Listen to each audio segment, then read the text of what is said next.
സത്യം പറഞ്ഞാൽ നമ്മുടെ നാട്ടിലെ മാധ്യമ പ്രവർത്തനമാണ്. മാധ്യമ പ്രവർത്തനം എന്ന് പറയാൻ പറ്റില്ല, മാധ്യമ പ്രവർത്തനം എന്ന് തന്നെ വേണം പറയാൻ. ഒരു മനുഷ്യൻ മണ്ണിൻ്റെ അടിയിലായിട്ട് 8 ദിവസമായി. ചാനലുകൾക്ക് ഭയങ്കര ആഘോഷമാണ്. അവർ ചർച്ചകൾ വെക്കുന്നുണ്ട്. രാഷ്ട്രീയ നിരീക്ഷകർ, വാനം നിരീക്ഷകർ, നിരീക്ഷകർ, മറിച്ചവരെയൊക്കെ വിളിച്ചു വരുത്തിയിട്ട് കാര്യങ്ങൾ ഇങ്ങനെ ചോദിച്ചുകൊണ്ടിരിക്കുക.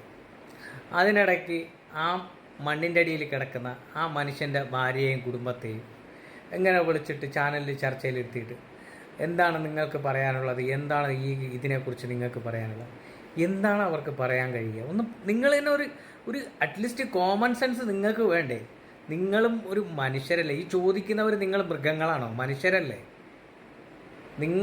നിങ്ങൾക്ക് സത്യം പറഞ്ഞാൽ ആ മനുഷ്യൻ രക്ഷപ്പെട്ട് കാണണമെന്നൊന്നുമില്ല. ഒരു മാധ്യമങ്ങൾക്കും ആ മനുഷ്യൻ രക്ഷപ്പെട്ട് കാണണമെന്നില്ല. സാധാരണപ്പെട്ട ജനങ്ങൾക്ക് മാത്രമേ അയാൾ രക്ഷപ്പെട്ട് കാണണം എന്ന ആഗ്രഹമുള്ളൂ. കാരണം എന്താണെന്നറിയോ?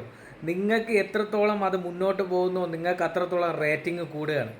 ഞാൻ പറയുന്നത് കേരളത്തിലെ എല്ലാ മാധ്യമങ്ങളെയാണ്, അല്ലാതെ ഒരു മാധ്യമത്തെ മാത്രമല്ല, എല്ലാ മാധ്യമങ്ങളെയും.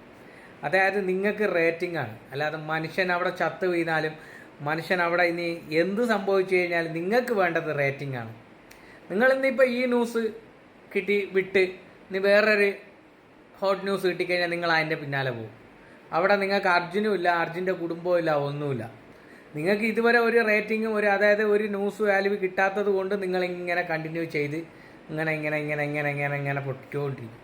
സത്യം പറഞ്ഞു കഴിഞ്ഞാൽ നമ്മുടെ നാട്ടിലെ മാധ്യമങ്ങളെന്ന് പറഞ്ഞു കഴിഞ്ഞാൽ വെറും പക്കാ മാധ്യമ വേഷങ്ങളായി മാറിയിരിക്കുകയാണ്. പറയാതെ വയ്യ, വൃത്തികെട്ട മാധ്യമങ്ങളായി മാറിയിരിക്കുകയാണ്. നാടിന് ഉപകാരമുള്ള ഒരു കാര്യങ്ങൾ ഒന്നും ചെയ്യൂല. നാടിന് എന്തൊക്കെ ദോഷമുണ്ടോ അതൊക്കെ ചെയ്യത്തുള്ളൂ. ആവശ്യമില്ലാത്ത കാര്യങ്ങൾ ഇങ്ങനെ ഹോട്ട് ന്യൂസായിട്ട് കൊടുത്തുകൊണ്ടേയിരിക്കും. അവിടെയാണത്, ഇവിടെയാണിത്, ഇവരാണ്. എന്നിട്ട് റൂട്ട് മാപ്പൊക്കെയാണ് കാണിക്കുന്നത്. ഇവർ കണ്ട കണക്കാണ്. ഒന്നും പറയാനില്ലടേ വേഷ മാധ്യമങ്ങളെ. നിൻ്റെയൊക്കെ കുടുംബത്തിലൊക്കെ ഇത് സംഭവിച്ചു കഴിഞ്ഞാൽ നീയൊക്കെ വിളിക്കുമോ? നിൻ്റെ പെണ്ടാട്ടിയെ, നിൻ്റെ കുഞ്ഞമ്മയുടെ നാത്തൂൻ്റെ അനിയത്തിമാരെയും വിളിച്ചിവിടെ ഇരുത്തി ചർച്ച നടത്തുമോ?